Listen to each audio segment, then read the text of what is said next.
Dzogchen overview. All right.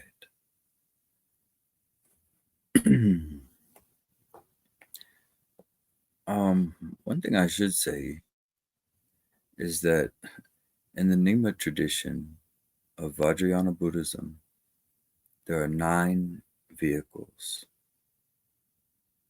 And around the world, you may find 1 or 2 of those vehicles, which make up a whole approach.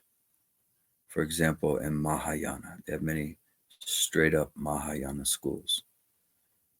Or you may have straight Shravakayana approaches where they only deal with vows and liberation for oneself and things like that.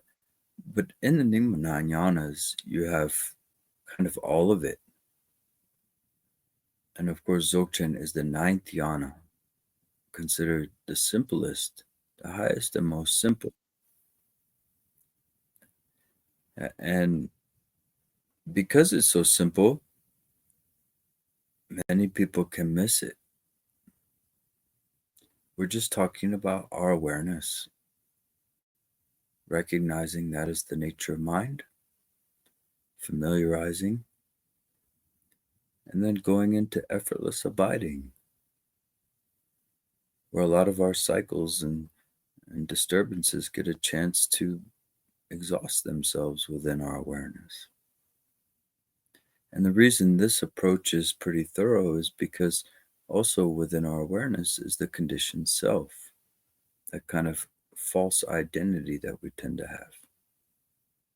A small self, as some people call it. And that's also a doing, that's also a pattern that's been conditioned. And so when that conditioning exhausts because we're no longer participating, we are freed within a holistic ineffability, and also perhaps free to enjoy, which can be found in the smallest things.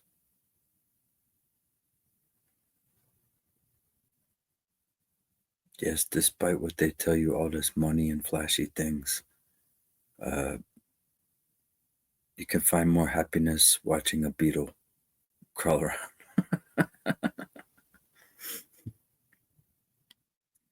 Okay, so that's my Dzogchen overview, I suppose. And of course, the 2 main aspects of Dzogchen are primordial purity and spontaneous presence.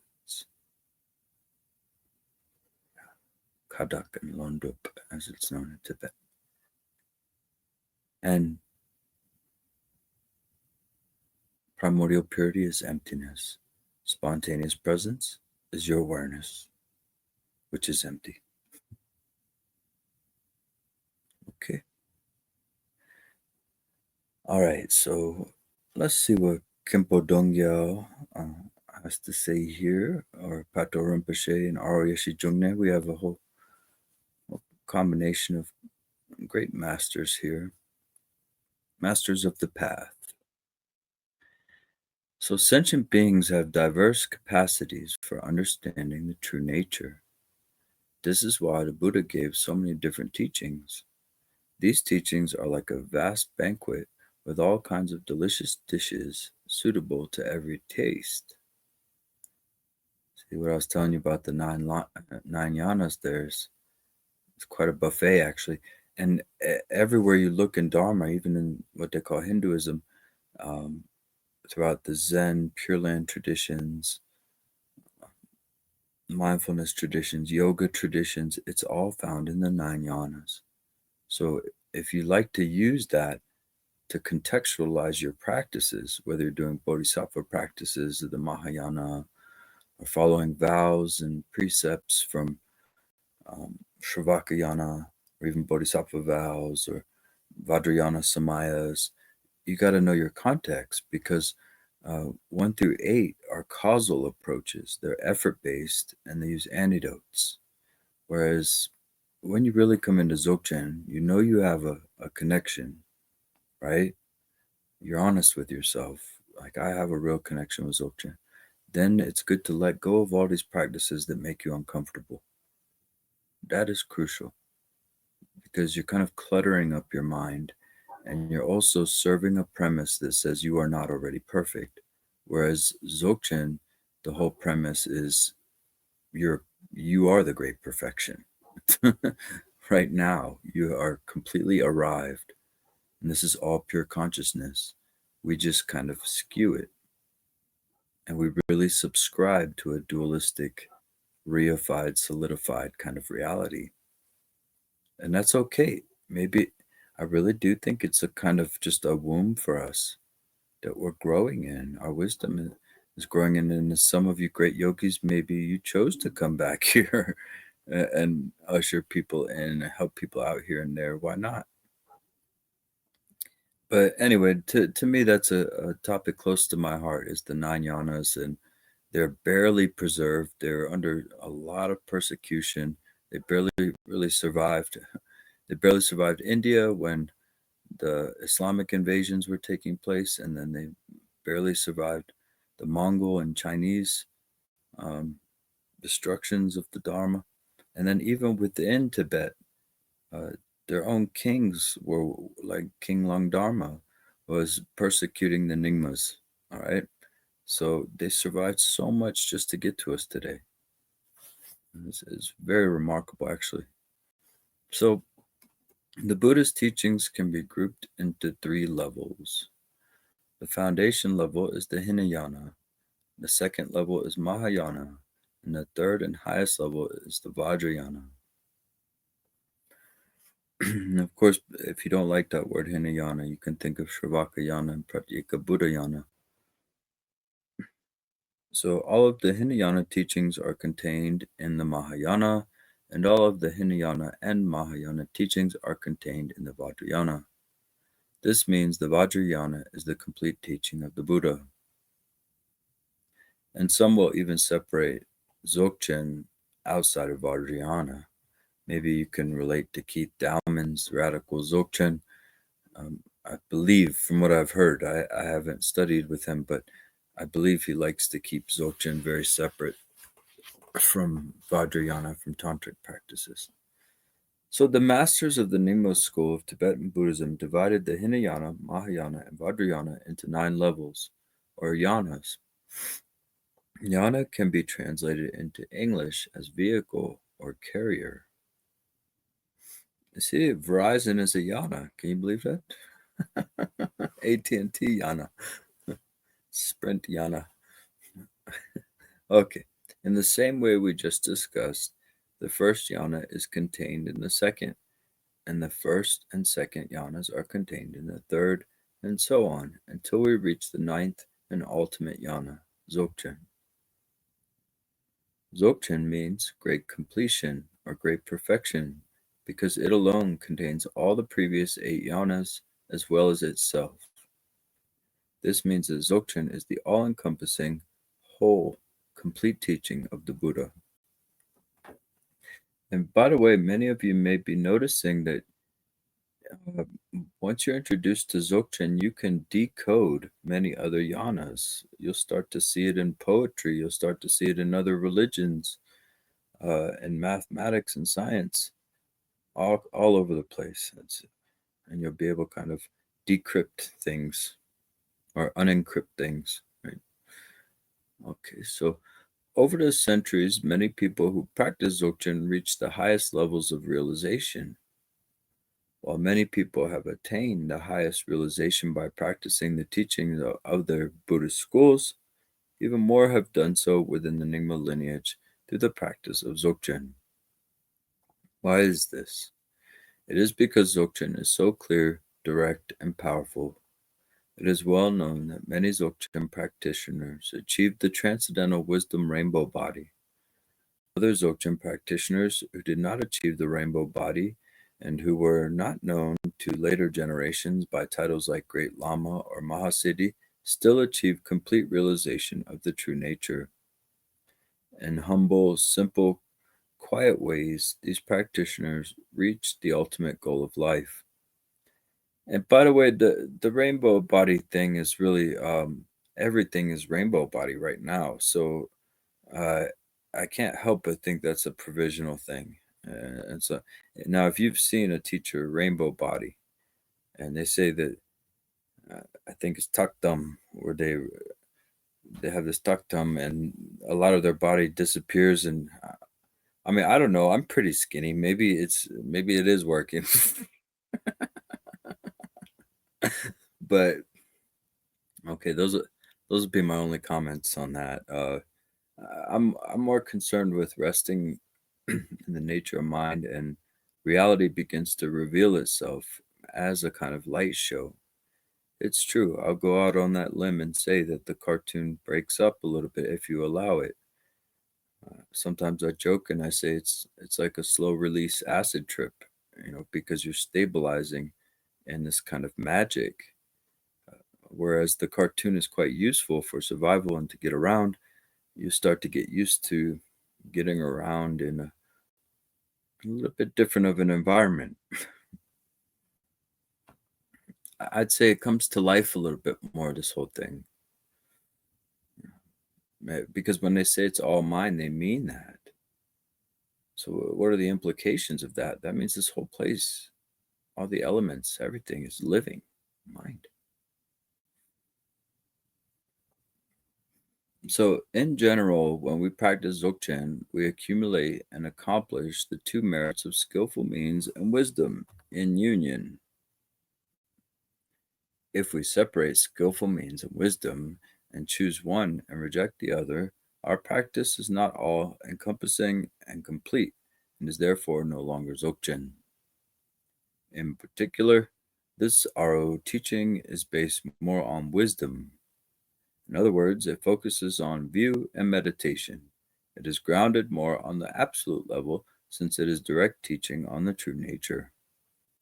Even so, if we want to actualize this teaching, we still must practice it through the union of skillful means and wisdom. Mhm.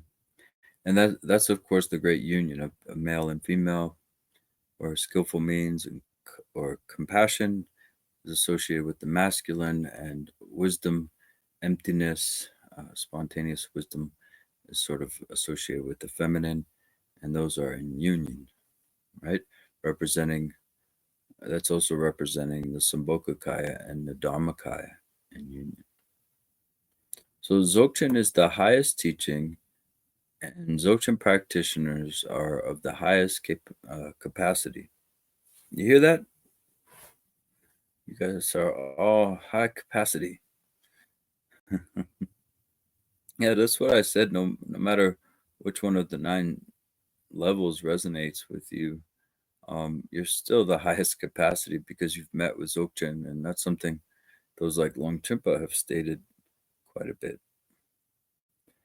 Longchenpa in the book Practice of Dzogchen, for example, in the introduction section of that book, he talks about that it's a waste of your life force not to pursue Dzogchen if you have a connection with it. So, the first of the Aro teachings, which we have already touched upon, are for high capability practitioners of the highest caliber. For these people, the universe and their own minds are inseparable in the enlightened state. They experience all phenomenon as pure and do not create divisions such as subject and object. They abide in non duality. With regard to their understanding, there is nothing to add and nothing to subtract, nothing to gain and nothing to lose. Everything is in the great completion, great perfection state. Whether their minds are abiding or moving, nothing changes. Quiet and peaceful mind, active mind, is all the same.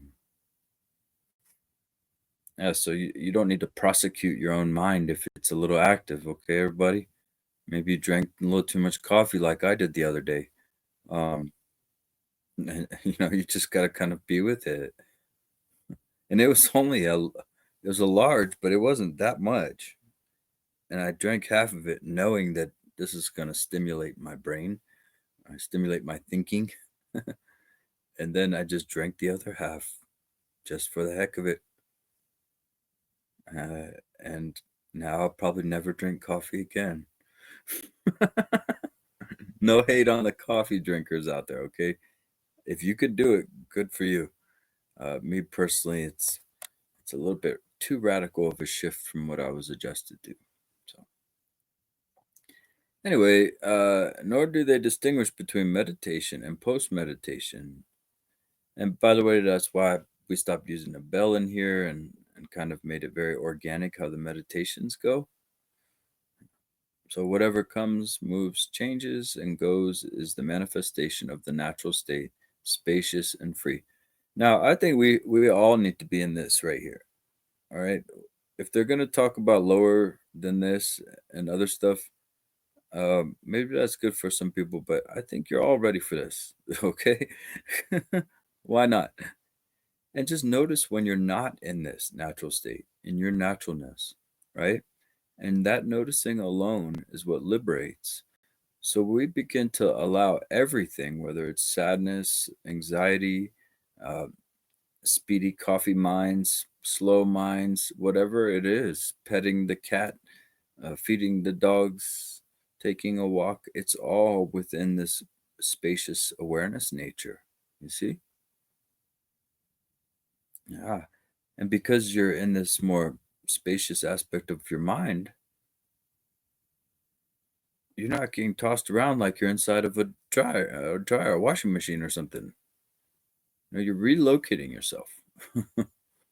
Okay, so these practitioners are beyond hope and fear of both samsara and nirvana. I'm not saying we're all gonna be there all the time, but you can taste this and get used to it and familiarize with it.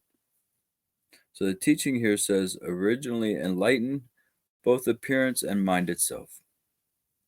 And by the way, we have some information that was given there. All phenomenon are considered pure. That's the radical aspect of Dzogchen. Uh, we can't blame other people for stuff anymore, but also it forces us to see purity within the darkest of things. And it would be irresponsible of me to tell you that you can't, uh, that you can see uh, purity in the darkest things, and that you can't, right? That would be irresponsible. But I feel like we can all access that somehow. In dark times, they lead to wisdom, they lead to strength. There is, but not only that, even a layer further in a sense of it all being energy. This is a radical part because we don't necessarily say, "Oh yeah, a dog getting neglected is okay." We don't endorse that, but we can still see the primordial purity in that. In fact, that's the only way that things begin to make sense. Why are people randomly like suffering or randomly going through things? Is probably because of all these lives that we've had. More than just one.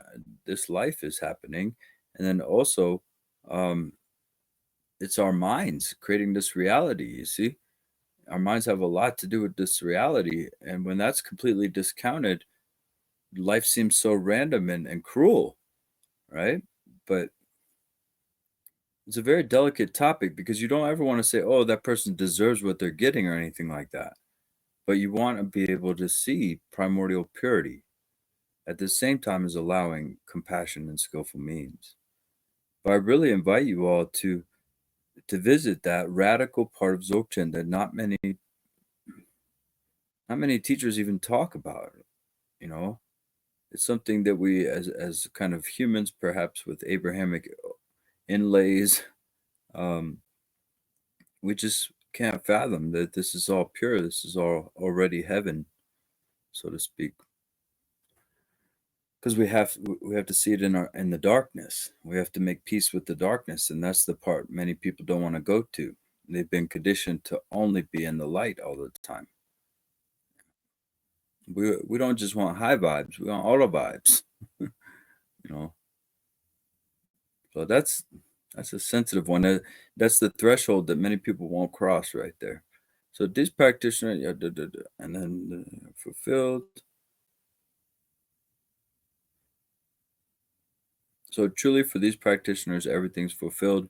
For the rest of us, this level of fulfillment is close at hand, even imminent, as long as we keep practicing.